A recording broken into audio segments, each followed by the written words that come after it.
पहले भी नारे लगते थे जब टिकैत साहब थे, अल्लाहू अकबर, अल्लाहू अकबर, ये नारे लगते थे। हर हर महादेव और अल्लाहू अकबर के नारे इसी धरती से लगते थे। ये नारे हमेशा लगते रहेंगे, ये नारे हमेशा लगते रहेंगे। दंगा यहां पर नहीं होगा। ये तोड़ने का काम करेंगे, हम जोड़ने का काम करेंगे। किसी गलत फहमी में मत रहना। किसान आंदोलन में अल्लाह अकबर के नारे क्या लगे, टॉमी मीडिया में तो मानो भूचाल आ गया। उत्तर प्रदेश के मुजफ्फरनगर जिले के जीआईसी मैदान में किसान महापंचायत हुई थी।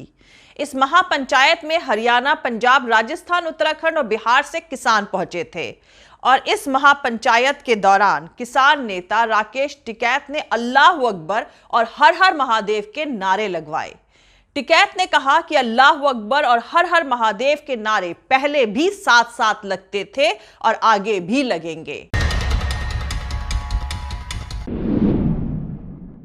इस दौरान लोगों से मुखातिब होते हुए टिकैत ने आगे कहा कि यह लड़ाई मोदी सरकार की तरफ से लाए गए किसानों के खिलाफ 3 काले कानूनों को लेकर शुरू हुई थी और जब तक हमारी मांगे मोदी सरकार नहीं मान लेती तब तक हम पीछे नहीं हटेंगे।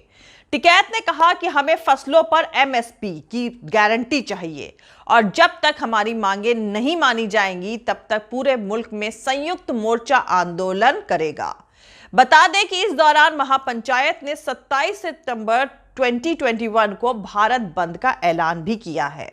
आपको यहां पर यह भी बता दूं कि मुजफ्फरनगर के इतिहास में कभी इतनी भीड़ इकट्ठी नहीं होती दिखी थी जितनी किसान महापंचायत में हुई।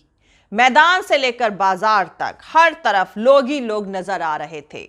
मोदी सरकार के कृषि कानूनों के खिलाफ मुजफ्फरनगर पंचायत वाकई कामयाब रही। हिंदू मुस्लिम भाईचारे, गंगा जमुना तहजीब की खूबसूरत मिसाल देखने को मिली।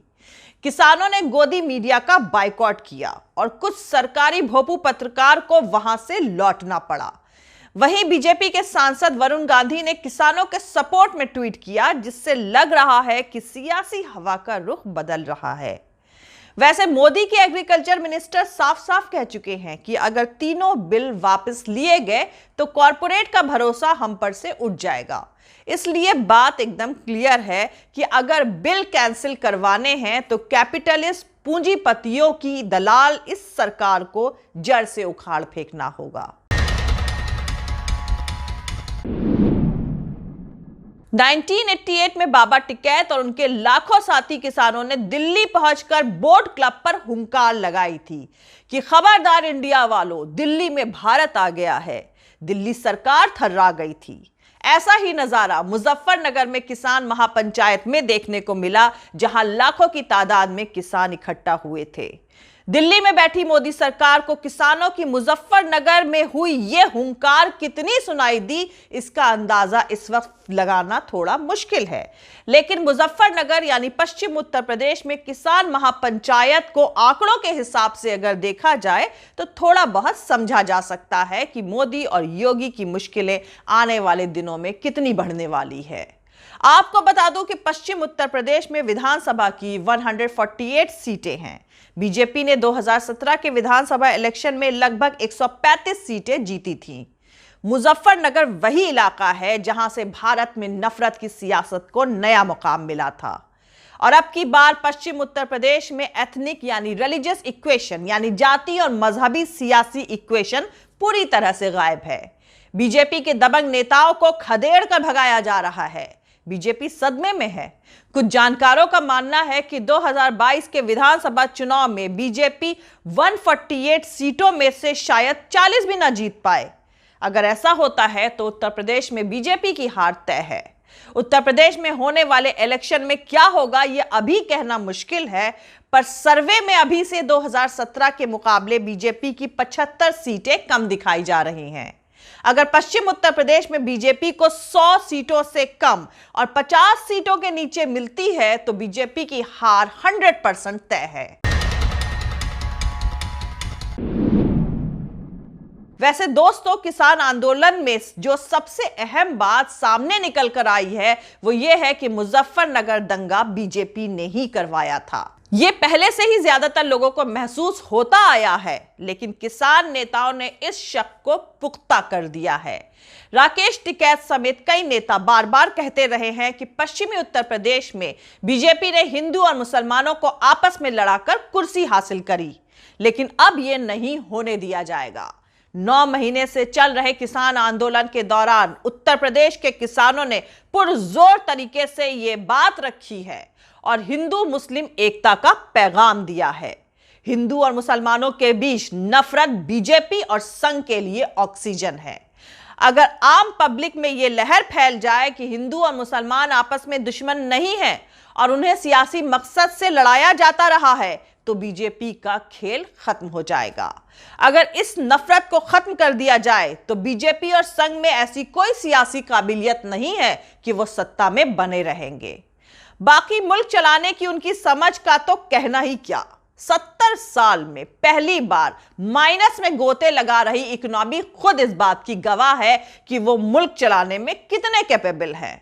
8% की ग्रोथ रेट वाली इकोनॉमी को -25 में पहुंचाने वाला टैलेंट मोदी सरकार के अलावा इस दुनिया में कहीं और देखने को नहीं मिलेगा।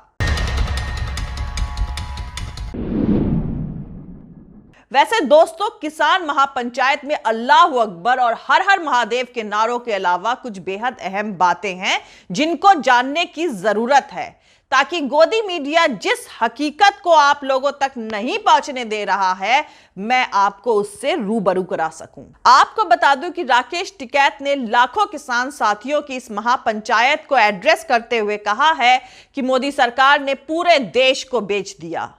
अब लड़ाई मिशन यूपी और मिशन उत्तराखंड की नहीं है, बल्कि देश को बचाने की है। यह आंदोलन देश के किसानों के बूते लड़ा जाएगा। हम वो नहीं हैं जो छोला उठाकर चल देंगे। मैं किसान हूं और किसान ही रहूंगा। आखिरी दम तक किसान के साथ रहूंगा। किसानों के हक की लड़ाई के लिए हम हमेशा किसानों के साथ रहे हैं और मरते दम तक किसानों की लड़ाई लड़ेंगे। देश में सेल फॉर इंडिया का बोर्ड लगा हुआ है और इसे खरीदने वाले अंबानी अडानी हैं। FCI यानी फूड कॉरपोरेशन ऑफ इंडिया के गोदाम भी कंपनी को दे दिए गए हैं। बंदरगाह भी बिक गए। मछली पालन और नमक के किसानों पर भी असर होगा।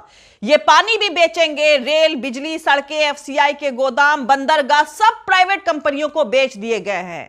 अब खेती बाड़ी को भी इन कंपनियों को बेचने की तैयारी है। एक तरह से पूरा भारत ही बिकाऊ हो गया है। यही मोदी सरकार की पॉलिसी है। अंबेडकर का कॉन्स्टिट्यूशन भी खतरे में है। भारत की सरकार ने किसानों के साथ सभी को धोखा दिया है। पूरे देश का प्राइवेटाइजेशन हो रहा है। ऐसे में रोजगार खत्म हो रहे हैं। यह लड़ाई सिर्फ किसानों की नहीं, बल्कि नौकरी पेशा, मजदूर, मेहनतकश समेत सभी लोगों की है। टिकैत ने आखिरी में कहा कि जब तक कृषि कानून वापस नहीं होंगे, वो दिल्ली के बॉर्डर से नहीं हटेंगे, चाहे हमारी कबरगाह ही बॉर्डर पर क्यों ना बनानी पड़े।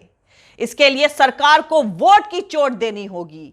लड़ाई किसानों समेत सभी लोगों के दम पर लड़ी जाएगी। दोस्तों, इस महापंचायत से एक दिन पहले भी राकेश टिकैत ने एक पैगाम जारी किया था।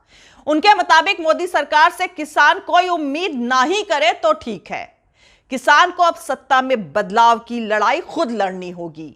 किसान 9 महीने से देश की राजधानी को घेरे बैठा हुआ है, लेकिन मोदी सरकार ने आज तक शहीद हुए किसानों के बारे में कोई अफसोस जाहिर नहीं किया।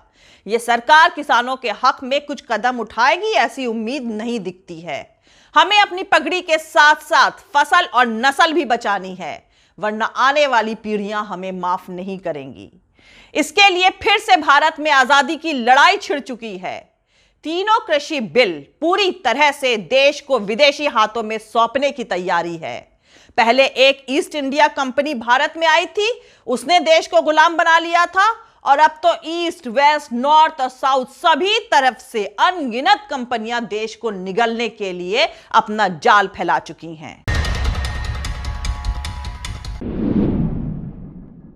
दोस्तों, मुजफ्फरनगर महापंचायत की अच्छी बात यह थी कि दिल्ली में नहीं हुई, बल्कि उत्तर प्रदेश के उस जिले में हुई जहां बीजेपी ने हिंदू और मुस्लिम के बीच नफरत का बीज बोया था। किसानों की पंचायतें एक दिन में फैसले पलटने के लिए नहीं होती हैं, ना ही ऐसी उम्मीद करनी चाहिए, मगर अपने आसपास के जिलों में एक माहौल क्रिएट करने में यह महापंचायत जरूर कामयाब रही है।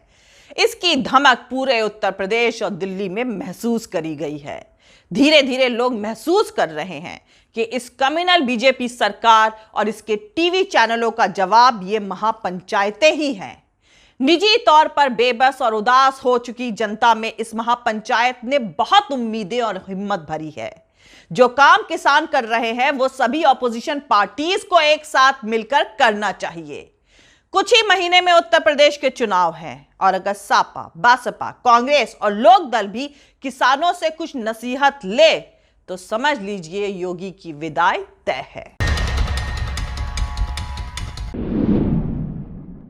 जय हिंद, सत्यमेव जयते, अल्लाह हाफिज। दोस्तों, हमारा पूरा वीडियो और दूसरे और वीडियोस देखने के लिए हमारा YouTube channel political Tamasha with doctor Arshi को सब्सक्राइब करके वहां पे लगी बेल आइकॉन को जरूर दबा दें ताकि आपको हमारे आने वाले हर वीडियो की अपडेट्स मिलती रहे। और दोस्तों, अगर आपको हमारा काम पसंद आता है, हमारे वीडियोस पसंद आते हैं तो www.patreon.com/dr अर्शी खान पर जाकर डोनेट करके आप हमारे काम को सपोर्ट कर सकते हैं। दोस्तों, अगर आपको हमारा वीडियो पसंद आता है तो लाइक और शेयर करना हरगिज नहीं भूलें। आप हमें फॉलो भी कर सकते हैं हमारे ट्विटर, इंस्टाग्राम और फेसबुक पेज पर। मेरा ट्विटर हैंडल है जिसे जरूर फॉलो करिएगा @arshi Aziz Khan. Thank you. मिलते हैं अगले वीडियो में।